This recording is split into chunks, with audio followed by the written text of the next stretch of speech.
हरे कृष्णा, राधे राधे। तो कैसे हैं आप सब? आई होप आप सभी लोग बहुत अच्छे होंगे। Welcome back to the blissful life Indian blogger channel. और वीडियो की क्वालिटी आपको ना अच्छी नहीं दिख रही होगी और उसका रीज़न है लाइट। तो अभी है मॉर्निंग का टाइम, ब्रेकफास्ट हो चुका है। तो जो ब्लैक वाले चने होते हैं वो मैंने आज मसाला चने बनाए थे, वही सबने ब्रेकफास्ट में खाए हैं। और खाने में भी ना मैंने वही आलू के साथ बना लिए थे उसकी सब्ज़ी। और बस अब मैं यहाँ बना रही हूँ रोटियाँ। तो गाय की रोटी बनाने के बाद अब मैं यहाँ अनवी के लिए बना रही हूँ पराठा। 2-3 दिन से ना वो रोटी अच्छे से खा नहीं रही है, तो राइस खाती है या फिर पराठा खाती है। मैं बहुत ज़्यादा तो उसे पराठे नहीं देती हूँ, हाँ, लेकिन जब वो रोटियाँ नहीं अच्छे से खाती है तो फिर मैं उसके लिए पराठा बना देती हूँ। तो एक मैं उसके लिए पराठा बना दूँगी ताकि वो अच्छे से खाना खा ले। और मैं हमेशा ना घी में ही उसके लिए पराठा बनाती हूँ, अच्छा रहता है बच्चों के लिए। और आज ना मेरा मूड बिल्कुल भी अच्छा नहीं है। सुबह सुबह उठते ही ना अगर आपके काम पेंडिंग पड़े रहें, आप काम नहीं कर पा रहे हैं, तो फिर किसका मूड अच्छा होगा। तो रात में हुआ क्या कि ना बहुत बार लाइट गई, तो नींद तो डिस्टर्ब हुई। एक तो नींद सही से पूरी नहीं हुई, फिर अर्ली मॉर्निंग उठना हुआ तो वही 4:30 बजे के करीब फिर लाइट चली गई। और अभी 9:30-10 बजे लाइट आई है। कोई भी काम सही से नहीं हुआ है। कितना सारा काम होता है जो सिर्फ लाइट से ही होता है। तो बहुत ज़्यादा लाइट परेशान कर रही। और जब 9:30-10 बजे लाइट आई तो वोल्टेज नहीं आ रहा था। इसी वजह से आपने देखा होगा वीडियो की स्टार्टिंग में ना वीडियो की क्वालिटी बहुत ही ज़्यादा पुअर थी। तो फिर बाद में थोड़ा सा वोल्टेज सही हुआ और उसके बाद लाइट आ रही है, जा रही है। इन्वर्टर भी पूरा डिस्चार्ज हो चुका है। मतलब काम करना इतना मुश्किल हो जाता है। और जैसी गर्मियाँ शुरू होती हैं तो बस लाइट के तो यही नाटक शुरू हो जाते हैं और बच्चे सबसे ज़्यादा परेशान हो जाते हैं। तो यहाँ अनवी के लिए मैंने बना दिया है पराठा और फटाफट से मैं बना लेती हूँ रोटियाँ, क्योंकि हस्बैंड को जाना है बाहर तो जल्दी से मुझे खाना बनाना है। मैं उनको खाना दे देती हूँ। और लाइट की ही वजह से ना फिर मैंने कुछ और लंच में नहीं बनाया। जो मैंने चने बॉईल किए थे इसलिए थोड़े से चने बचा लिए थे, उन्हीं से मैंने सब्जी। क्योंकि जब आपका मूड अच्छा नहीं होता तो बस ये लगता है कि बस काम हो जाए जो ज़रूरी है। बहुत ज़्यादा मन नहीं लगता है काम करने में। तो फाइनली लाइट तो आ गई थी, लेकिन वोल्टेज अभी भी वैसे आ रहा है। लाइट ने इतना परेशान कर रखा है ना कि लाइट के चक्कर में कोई भी काम ढंग से नहीं हो पा रहे हैं।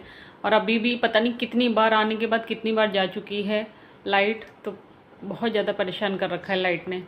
और पंखे पंखे से चल तो रहे हैं पंखे, बट कोई हवा ही नहीं आ रही है। और ना और अनवी बैठी है अभी मेरे पास, तो मैं सोचा थोड़ा सा आप लोगों से बातें कर लेते हैं। अब हो गया है अनवी के फ्रूट्स का टाइम, तो मैं उसको पहले फ्रूट्स दे देती हूँ। मतलब हाँ बेटा। और सबसे ज़्यादा दिक्कत तो ये हो रही है ना कि 10 मिनट के लिए लाइट आती है, 5 मिनट के लिए लाइट आती है और 1-1 घंटे के लिए लाइट चली जाती है। इन्वर्टर भी सही से चार्ज नहीं हो पा रहा है। और आज रात में तो पता नहीं कितनी बार लाइट गई है, पता ही नहीं है कितनी बार लाइट गई है। और मॉर्निंग में वही 4:30 बजे के करीब लाइट चली गई थी और आई है वही सुबह आई है 10 बजे लाइट। और सुबह सुबह इतने सारे काम होते हैं, अगर लाइट ना हो तो कितनी ज़्यादा प्रॉब्लम होती है। पानी का काम भी लाइट से ही होना है, बहुत सारे काम होते हैं जो लाइट से ही होने होते हैं। तो चलिए मैं आपसे बाद में मिलती हूँ, पहले मैं अनवी को फ्रूट्स दे दूँ।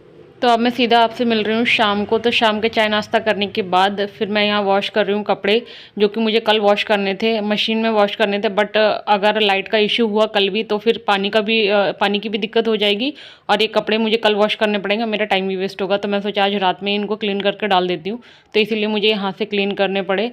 और डस्टिंग कर ली है मैंने एक रूम की, और 1-2 रूम जो बचे हैं उनकी डस्टिंग मैं कल कर लूँगी। तो आज है सैटरडे, कल है संडे, तो कल का थोड़ा सा काम भी कम हो जाएगा। और उसके बाद की मैंने शाम की आरती, और अनवी को खाना था पापड़, तो फिर उसके लिए पापड़ सेका। तो काम करने के बाद फिर मैंने नहाया और नहा के की पूजा, क्योंकि डस्टिंग वगैरह करो ना तो बस ऐसा लगता है कि बस नहा लो, और गर्मी तो वैसे ही है तो नहा लिया। और कपड़ों का काम ना मैं मॉर्निंग में ही करती हूँ, मतलब नहाने से पहले। नहाने के बाद तो नहीं धोती हूँ कपड़े, और आज ही धो लिए हैं तो कल के लिए कुछ काम भी कम हो गया है। ऐसा तो बहुत रेयर होता है कि मैं शाम को कपड़े धोऊँ, शाम को तो बिल्कुल भी नहीं धोती हूँ कपड़े, मॉर्निंग में ही धुलते हैं। बहुत ज़्यादा कपड़े होते तो अर्ली मॉर्निंग उठ के धो लेती हूँ। आज सैटरडे है और लाइट की इतनी ज़्यादा प्रॉब्लम चल रही है ना, तो इस वजह से मैंने बहुत सारे काम आज ही कर, तो बहुत सारे काम मैंने आज शाम को ही कर लिए हैं। तो कल सिर्फ मतलब जो भी कपड़े धुलने थे वो सारे ही धुल लिए हैं, सिर्फ बेडशीट्स को छोड़ के। सिर्फ बेडशीट्स वॉश करनी है और थोड़ी सी डस्टिंग वगैरह करनी है। और जिस तरीके से आज मॉर्निंग में लाइट ने परेशान किया, अगर कल कुछ ऐसा होता है ना तो मुझे कोई प्रॉब्लम नहीं होगी, मेरे कोई काम नहीं रुकेंगे, पेंडिंग नहीं होंगे कोई भी काम, और मेरे काम स्मूथली चलते रहे। और सभी के घरों में ना मॉर्निंग के बहुत सारे काम होते हैं, और वो काम अगर आपके रुक जाते हैं ना तो मतलब मैं तो बहुत ज़्यादा इरिटेट होती हूँ। आज तो मुझे बहुत ज़्यादा सुबह बहुत इरिटेट हो रही थी मैं लाइट का पहले तो वेट करती रही, फिर जब वो लाइट आई ही नहीं तो मैं सोचा बैठने से तो अच्छा है कि चलो कुछ काम ही कर लिया जाए। तो मैंने कहा चलो जो क्लीनिंग वगैरह है घर की वो करें और उसके बाद नहा के पूजा वगैरह की। तो कल कुछ ऐसा नहीं होगा, अगर लाइट नहीं भी आती है तो भी मेरे काम होते रहेंगे। तो चलिए, बहुत सारी बातें हो गई हैं, थोड़ी सी थकान हो गई थी इतना सारा काम करके, इसलिए मैं थोड़ी देर बैठ गई तो सोचा आपसे बात कर लूँ। तो अब मैं लेट हो जाऊँगी वरना डिनर के लिए, तो पहले जाके किचन में पहले डिनर बना लेती हूँ। तो ये जो क्लिप आप देख रहे हैं ये है नेक्स्ट डे की, यानी संडे मॉर्निंग की। तो जो भी काम थे मॉर्निंग के सारे काम करने के बाद ब्रेकफास्ट वगैरह भी सब हो चुका है। तो ब्रेकफास्ट में आज मैंने बनाए थे बेसन के चीले, जिसे कि हम सब ने खाया दही के साथ। और उसके बाद मैं यहाँ कर रही हूँ आयरन कपड़ों पे, बहुत सारे कपड़े हो गए थे, थोड़े थोड़े करके कपड़े धुले जो, और रात में जो कपड़े वॉश किए थे वो भी ड्राई हो चुके हैं, क्योंकि गर्मी इतनी ज़्यादा है ना कि कपड़ों को ड्राई होने के लिए धूप की ज़रूरत नहीं है, तो उन पर भी आयरन कर लूँगी। और अगर आप संडे का ब्लॉग देखना चाहते हैं तो आपको नेक्स्ट ब्लॉग का वेट करना पड़ेगा, जो कि वेडनेसडे को आएगा। तो चलिए इस वीडियो को यहीं पे एंड करते हैं। वीडियो अच्छा लगा हो, वीडियो में कुछ भी पसंद आया हो तो वीडियो को लाइक, चैनल को सब्सक्राइब करें। सब्सक्राइब करना बिल्कुल फ्री है, तो चैनल को बिना सब्सक्राइब करे बिल्कुल भी ना जाए। मिलते हैं नेक्स्ट वीडियो में। टिल देन बाय बाय, हरे कृष्णा, राधे राधे।